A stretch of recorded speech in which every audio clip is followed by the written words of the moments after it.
Bueno, vamos a ver el tema de procesamiento de alimentos. ¿Cómo influye y cuál es la mirada desde la soberanía alimentaria?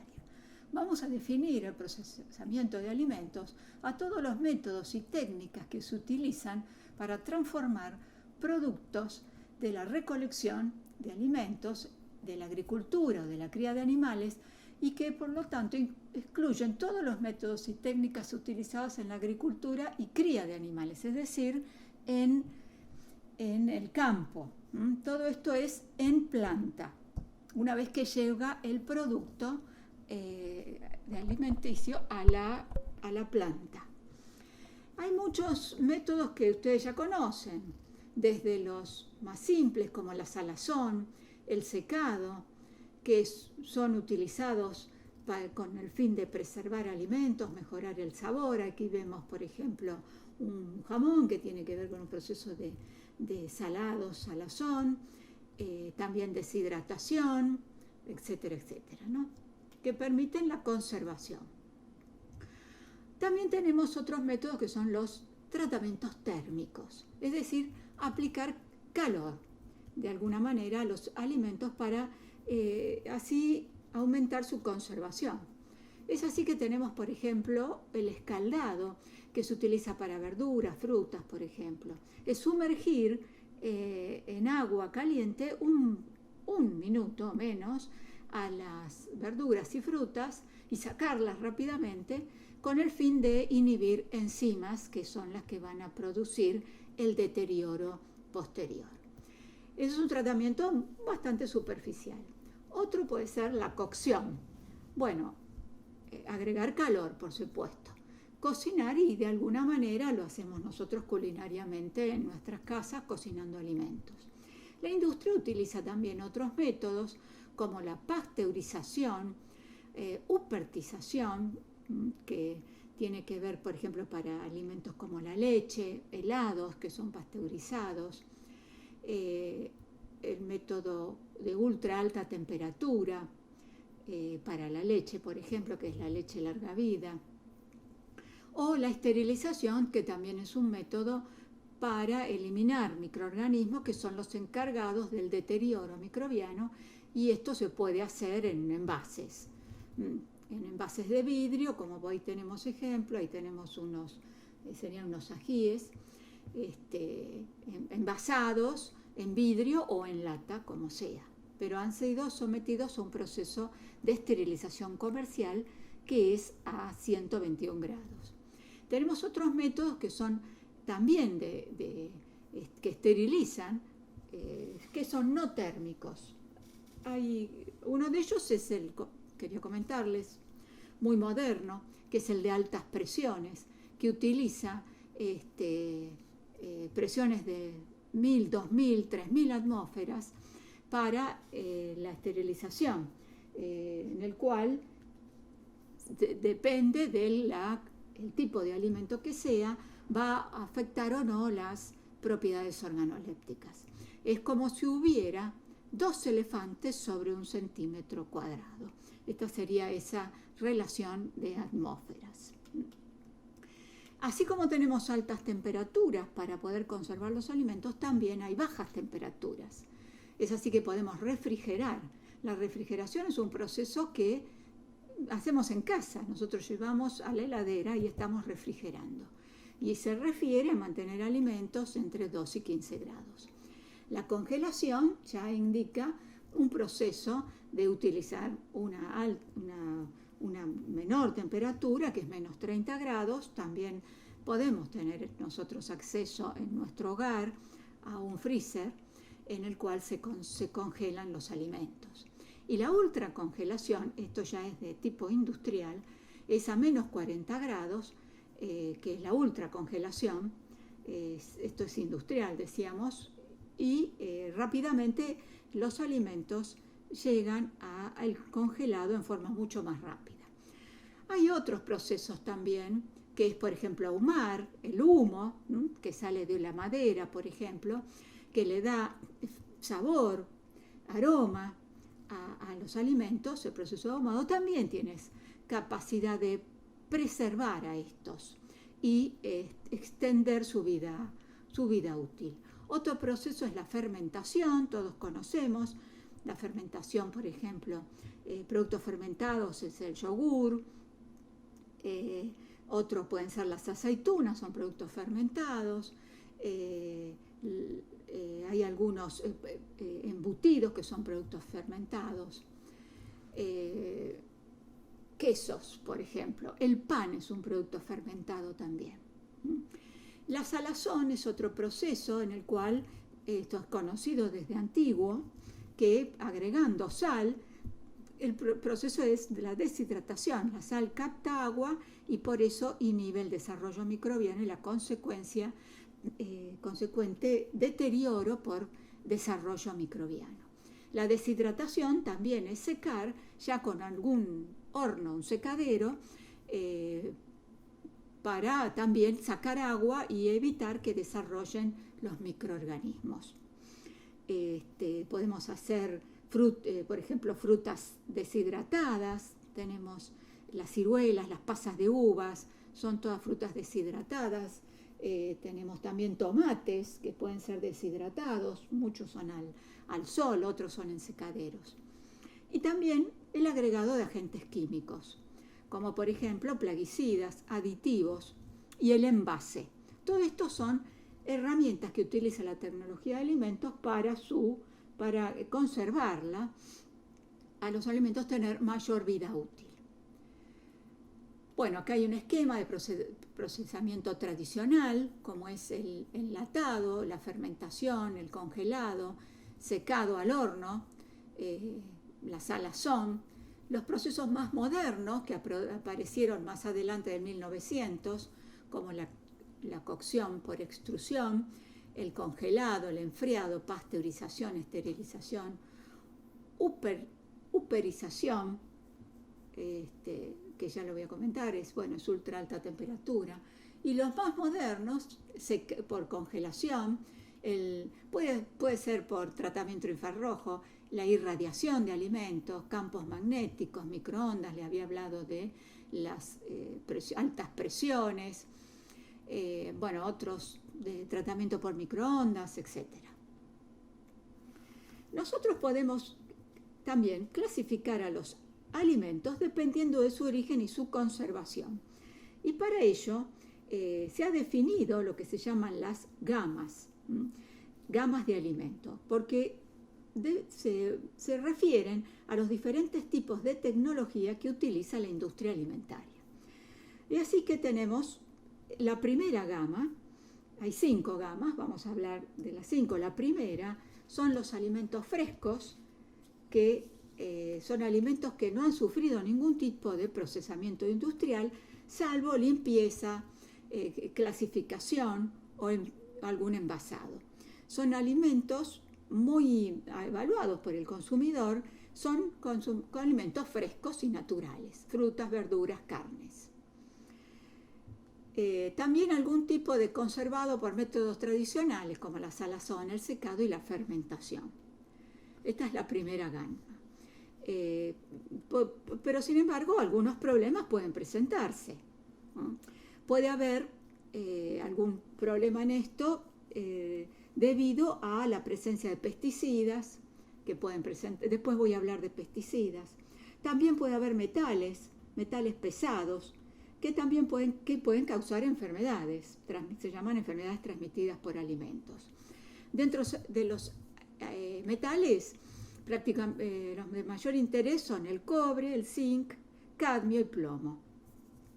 Es una a veces problemática seria el hecho de regar con aguas contaminadas con metales pesados, por ejemplo.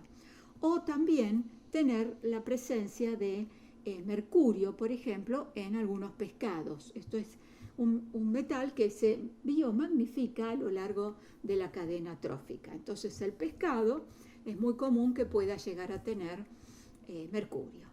Bueno, estas son algunas de las problemáticas, ¿no?, de los alimentos de la primera gama, así como frutas y verduras también pueden estar contaminadas con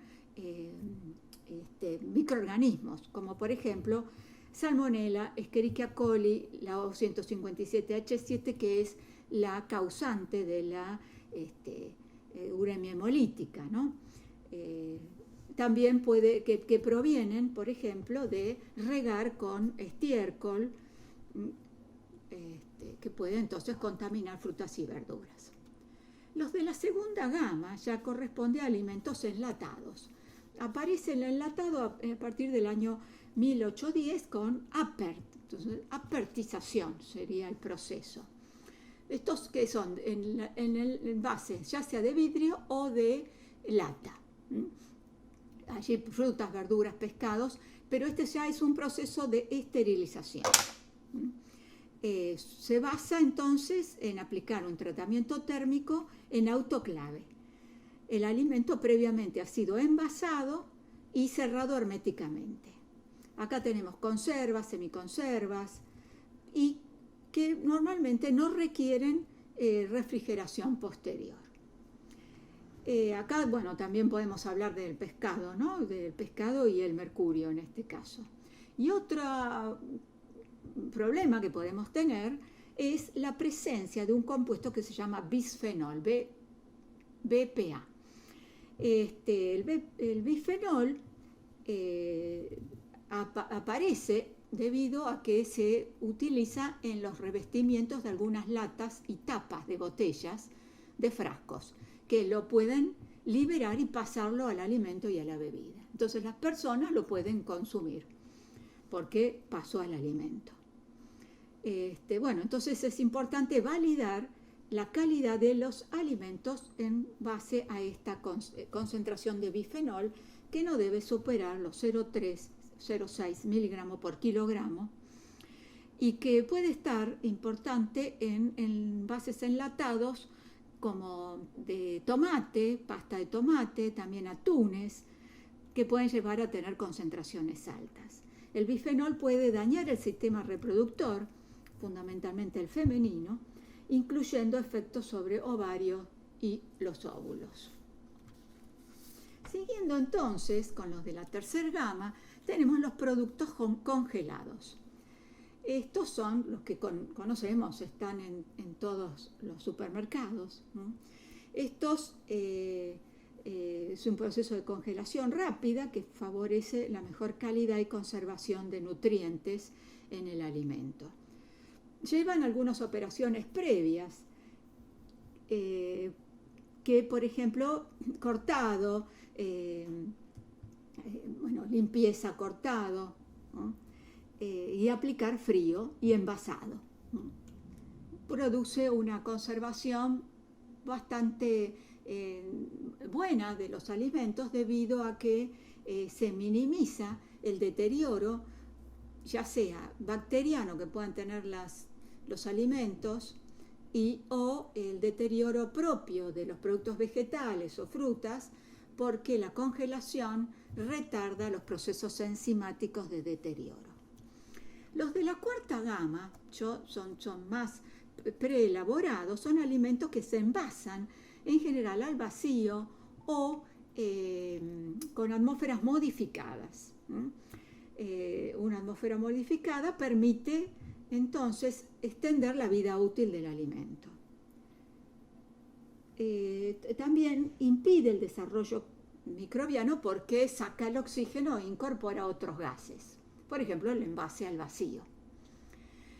Entonces ya están pelados, cortados, pueden ya estar sazonados y envasados de ese estilo. Los de la cuarta gama, lo único que se le permite es la utilización de cloro como lavado previo, como proceso de lavado, por ejemplo, para los vegetales. Entonces se sumerge la verdura en una concentración de cloro para hacer un lavado y después un enjuague riguroso. En el caso de tener un envasado al vacío, puede haber riesgo de que presente en algún caso desarrollo de Clostridium botulinum, porque es un microorganismo anaerobio y en el envasado al vacío eso predomina. Pero bueno, un buen lavado previo es deseable para evitar la presencia de estas esporas. El de la quinta gama son alimentos ya sometidos a cocción, envasados al vacío o en atmósferas modificadas, como estos que vemos allí. ya son productos cocinados, listos para ser servidos, o una cocción corta, menos de 30 minutos.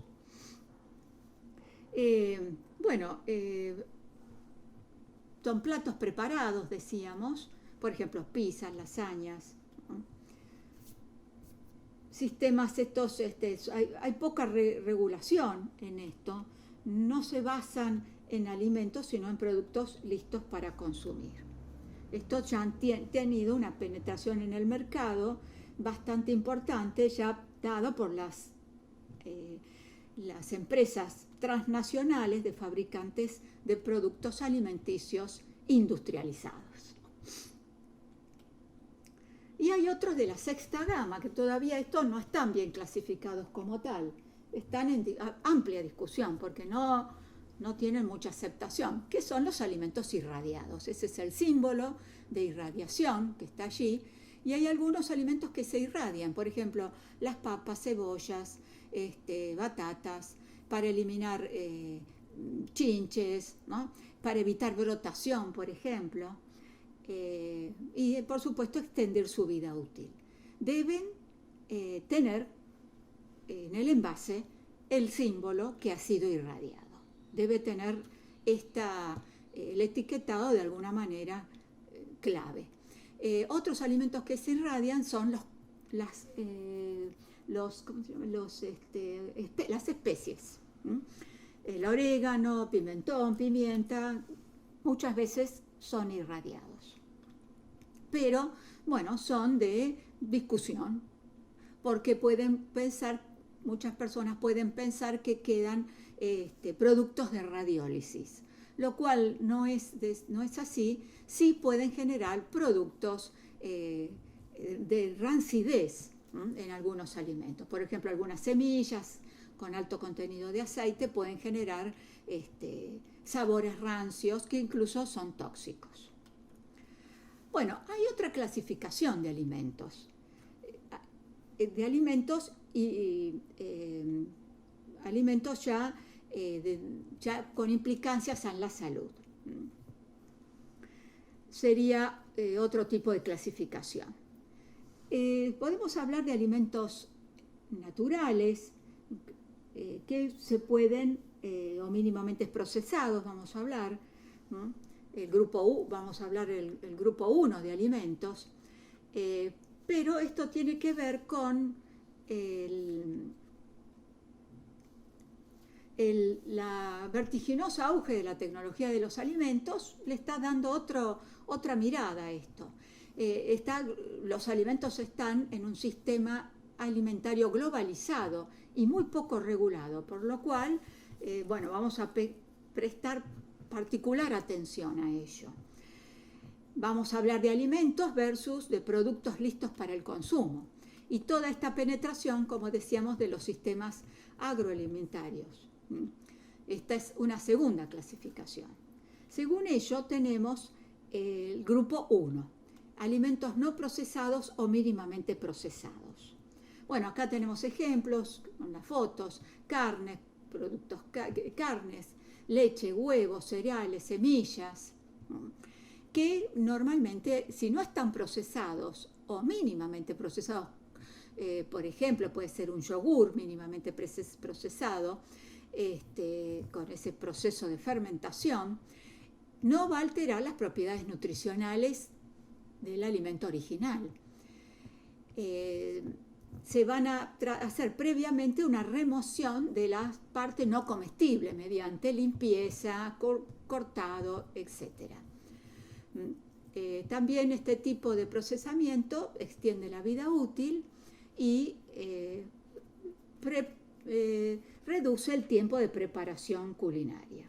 Entonces ya vienen limpios, lavados, pasteurizados, serían estos segundos mínimamente procesados, que ya vienen limpios, pueden ser cortados, decíamos, ¿no? Pueden ser envasados al vacío, han tenido un tratamiento previo en la planta. Y el yogur, decíamos, como uno de ellos mínimamente procesado. Estos son los los del primer grupo. Los del segundo grupo de estos son los que se llaman ingredientes culinarios. Los ingredientes culinarios son sustancias extraídas de los alimentos, como grasas, aceites, harinas, almidones, azúcares, y también los obtenidos de la naturaleza, como la sal. Serían ellos. A menudo estos duran mucho, ¿no? Pueden ser producidos o bien a mano o generalmente por maquinaria industrial. Para ello, para obtener estos ingredientes, se necesita un prensado, un molido, trituración, pulverización, hacer refinamiento. Es decir, sacarle, por ejemplo, a la harina, sacarle la cubierta exterior, que es el salvado.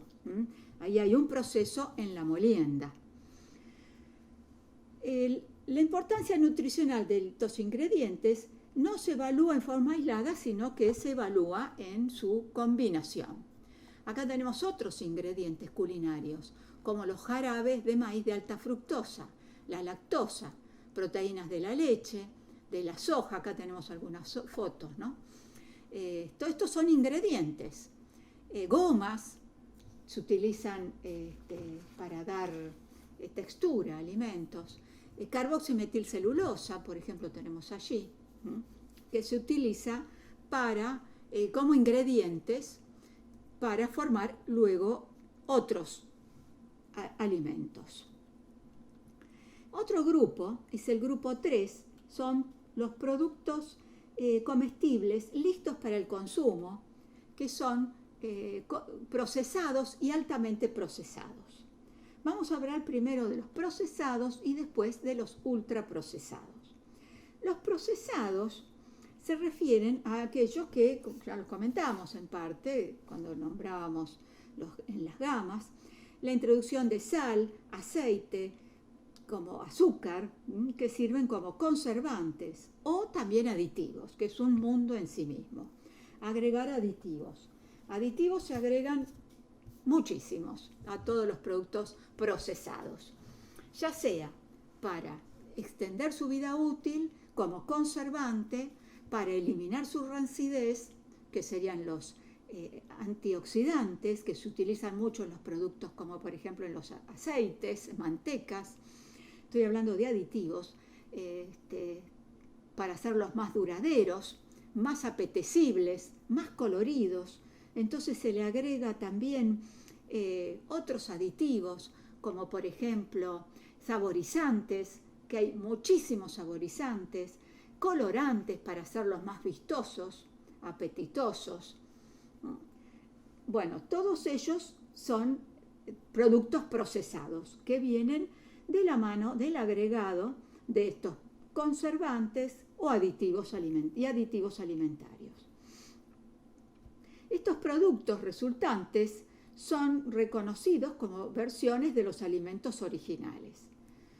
Son producidos para ser consumidos como parte de comida y también como, por ejemplo, para ser consumidos como algunos bocaditos o golosinas procesadas, que son los snacks. Tenemos vegetales, leguminosas, embotelladas, conservadas en salmuera, estas que tenemos allí en la foto, son todos procesados. También puede haber quesos al que se le añade sal, son todos procesados. Bueno, se le adiciona aceite, agua o sal, decimos. Y ahora estamos con los ultraprocesados. Son los nuevos estos alimentos, que son más que nada formulaciones. Se formulan en su mayor parte a partir de ingredientes, que ya les dije lo que eran, que contienen poco o ningún alimento entero. El objetivo del ultraprocesado es elaborar un producto que sea durable, altamente apetecible, que entre por los ojos, por el sabor, por el color y además que dé grandes ganancias, lucrativo. no son alimentos en realidad. La mayoría de estos están diseñados para ser consumidos como snack, por ejemplo, como bebidas, por sí solas o en combinación con otros productos ultraprocesados. Son derivados entonces de los ingredientes que dijimos, grasas, harinas, aceites, azúcares, y los ultraprocesados contienen, por supuesto, gran cantidad de aditivos, que son estabilizantes, conservantes, emulsificantes, disolventes, aglutinantes, los que aumentan el volumen, los que, bueno, por supuesto, endulzan, y otros son edulcorantes, es decir, que dan sabor dulce sin producir calorías, o resaltadores de sabor, típico el glutamato monosódico,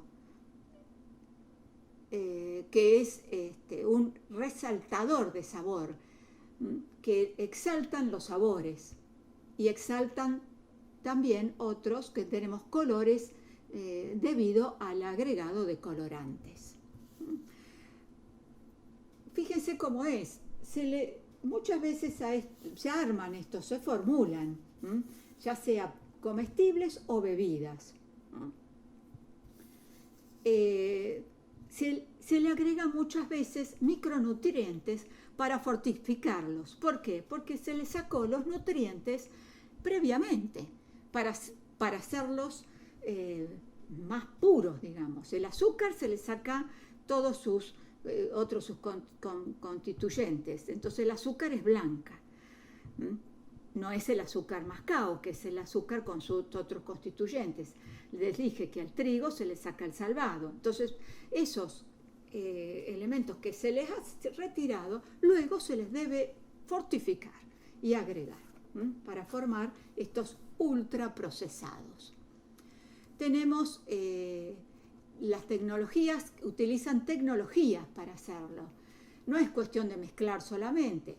Usan hidrogenación, hidrólisis, técnicas de extrusión, que es calentamiento y alta presión, para formar, por ejemplo, un chisito. Un chisito es un extrudado, sometido a un proceso de calentamiento y alta presión. Entonces explotan. Moldeado, remoldeado, y estos hacen que a partir de todos estos procesos, todos estos ingredientes y estos aditivos que se mezclaron, aparecen como alimentos. Sin embargo, no lo son. Acá tenemos ejemplos de un alimento, por ejemplo, el agua. El agua es un alimento natural. Ahora, si hacemos un jugo exprimido y le agregamos azúcares, un azúcar, allí tenemos ingredientes. Y ese es un producto procesado, un jugo con agregado de azúcar o algún jugo que es pasteurizado. Eso es un alimento procesado. Y un ultraprocesado es esto como las bebidas, las aguas saborizadas, que no son alimentos, son formulaciones. Nada peor que el agua saborizada, porque fíjense todos los componentes que tienen estas aguas, que es azúcar, jugo de naranja 10%, nada más, anhídrido carbónico, sulfato de magnesio, lactato de calcio, vitaminas, regulador de acidez, que es el citrato de sodio, ácido cítrico, un saborizante, el sorbato de potasio, que es un conservante, y encima un edulcorante. Está lleno de aditivos. Otra que está acá, regulador de acidez, otra que tiene un colorante azul brillante, esos son claramente un ultraprocesado. Nada mejor que consumir agua, en vez de estas bebidas que son formulaciones con productos de dudosa seguridad, como por ejemplo alguno de los edulcorantes que puedan llegar a tener. Ahí tenemos, por ejemplo, el agua carbonatada. Eso es una bebida gaseosa que tiene benzoato de sodio, que es el conservante, así como acidulantes y azúcar en cantidades exorbitantes. Los cereales, el mismo proceso. Fíjense, el natural es la harina, harina integral, avena, por ejemplo, harina integral de maíz. El procesado es el pan. ¿Por qué? Bueno, porque se utilizó un proceso de cocción, se le puso levadura, agua y sal. Ese es un producto procesado. Y el ultraprocesado son las galletitas, estos snacks que vemos acá, que para nombrar alguno, en su composición, solo basta leer la etiqueta de uno de ellos. Podemos ver que este chisito tiene cereal de maíz, aceite vegetal, maltodextrina, que le va a dar la característica es un almidón modificado, sólidos en leche que le va a dar característica para tener más sólidos, sal, aceite vegetal, parcialmente hidrogenado, harina de soja, queso, glutamato monosódico, que es el exaltador de sabor. Entonces todo a la lengua, cuando uno lo ubica en la lengua, que hay un receptor que es en la lengua para el glutamato monosódico, le da un poder al sabor que lo exalta. Por eso hoy los niños eligen este tipo de alimentos, porque acostumbraron su paladar, su receptor, al glutamato monosódico. Entonces todos los sabores están exaltados, exacerbados. Y los sabores naturales son despreciados por una práctica cultural ya de este consumo de estos alimentos. Además tiene inosinato de sodio, también, que es otro exaltador de sabor, ácido láctico y el glutamato.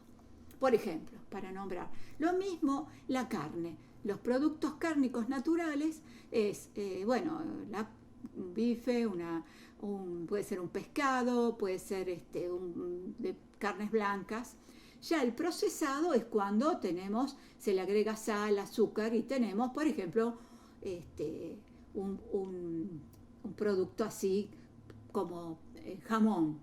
Y el ultraprocesado más es que tienen las salchichas, la carne de pollo, por ejemplo, las patitas estas espantosas, que tienen, estas patitas tienen carne de pollo, piel de pollo también, harina de arroz, grasa, salsa de soja, almidones, saborizantes, por supuesto, aromatizantes, pimientas, glutamato. Así que fíjense la diferencia que hay entre un alimento natural, un procesado y un ultraprocesado. Bueno, entonces, los ingredientes por sí solos no son comestibles.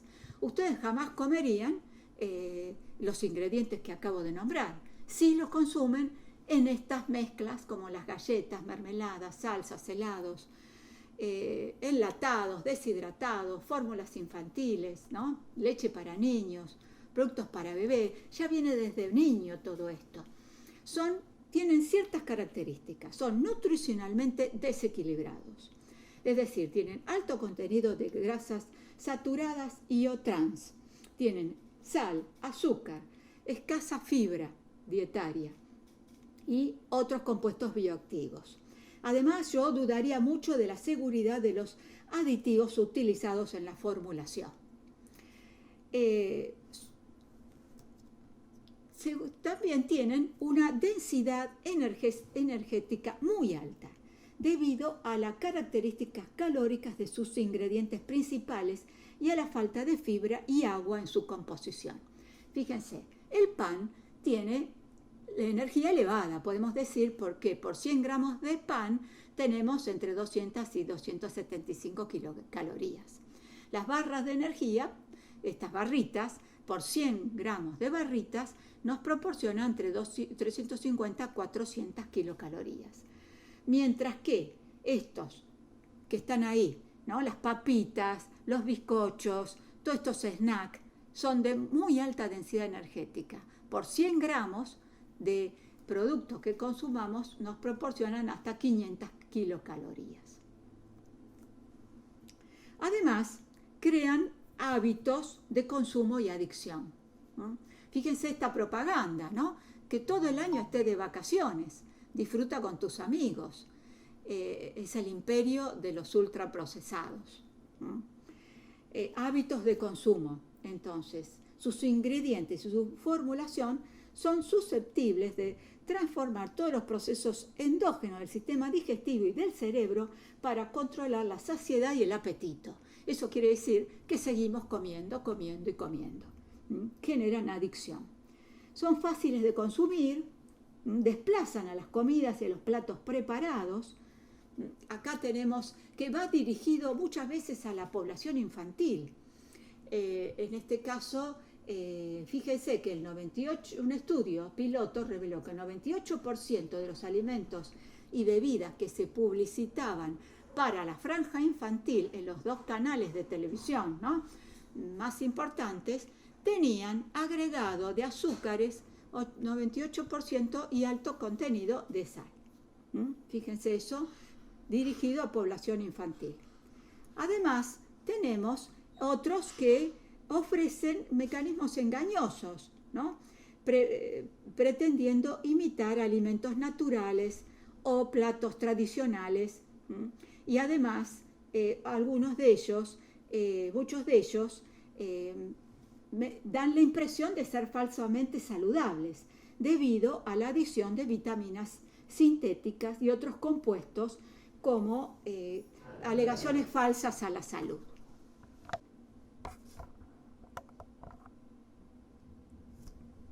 Bueno, fíjense esto como es un resumen un poco de lo que estábamos diciendo, transformando alimentos en productos ultraprocesados. Tenemos los alimentos no procesados, de los cuales se extraen aceites, grasas, azúcares, almidones, proteínas, suero de leche, restos de carne. Esos son los ingredientes, que ustedes no los comerían, porque no son alimentos. ¿Ustedes comerían un suero de leche? Y no, ¿no? La grasa, no. Bueno, pero si estos se mezclan en proporciones adecuadas, formulándolas, agregándoles almidones modificados, carbohidratos, proteínas, extrudados, extracto de carne, se le ponen emulsificantes, según lo que sea, ¿no? Edulcorantes, colorantes, endulzantes, preservantes, obtenemos los ultraprocesados. Son hipersabrosos, crean hábito. Uno lo único que hace es abrir y comer. Es el hábito de la comida rápida, es la paquete de papas fritas o galletitas. Listo, abro y como. Y decíamos, falsa impresión de ser saludables. Por eso propiciamos hoy en día el etiquetado. Es decir, en la etiqueta que sea resaltar, ¿no? Un resaltador indicando las características que tiene.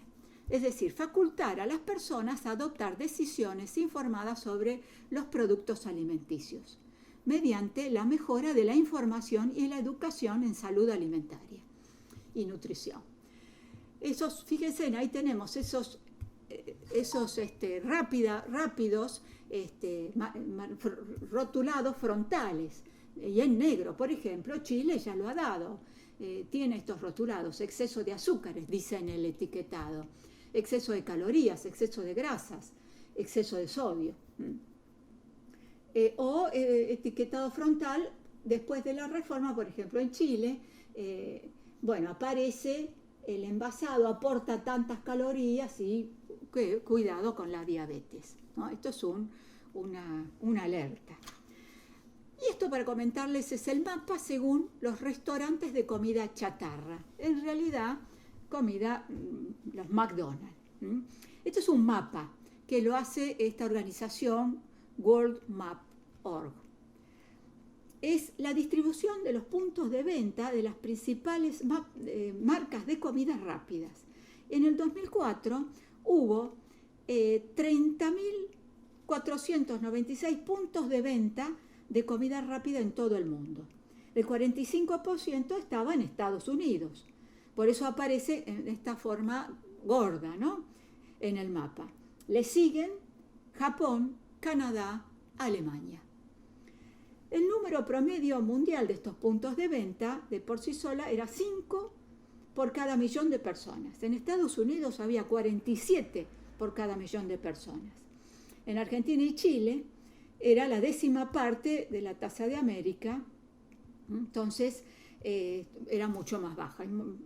También en África y en otros países, excepto, por ejemplo, Sudáfrica, pero la mayoría es así. A pesar de que habíamos hablado de el consumo de frutas y verduras, por ejemplo, o productos frescos, pero también tienen lo suyo. Tienen plaguicidas. Solamente para comentarle, este estudio que hizo SENASA entre el año 2013 y 2016, que analizó 7.876 muestras, analizó 38 alimentos y detectaron en los alimentos 82 agrotóxicos. Esto lo hizo SENASA y lo tuvo guardado este informe hasta que, por una acción legal que hizo un grupo que se llama Naturaleza de Derechos, que son abogados, le exigieron a SENASA que haga públicos estos resultados, y son estos que están acá, que se hicieron públicos hace poco, no hace mucho. Fíjense, estos son los 10 agrotóxicos que se encontraron en alimentos. Hablamos del clorpirifos, carbamazepam, la cipermetrina, todos estos que están acá. 10 agrotóxicos de mayor presencia en alimentos. Clorpirifos es un pesticida organofosforado de alta toxicidad. Respecto a los residuos que hay en alimentos, acá vemos el ranking. La naranja tenía 34 plaguicidas, agrotóxicos diferentes. Esto es en todo el país, ¿no?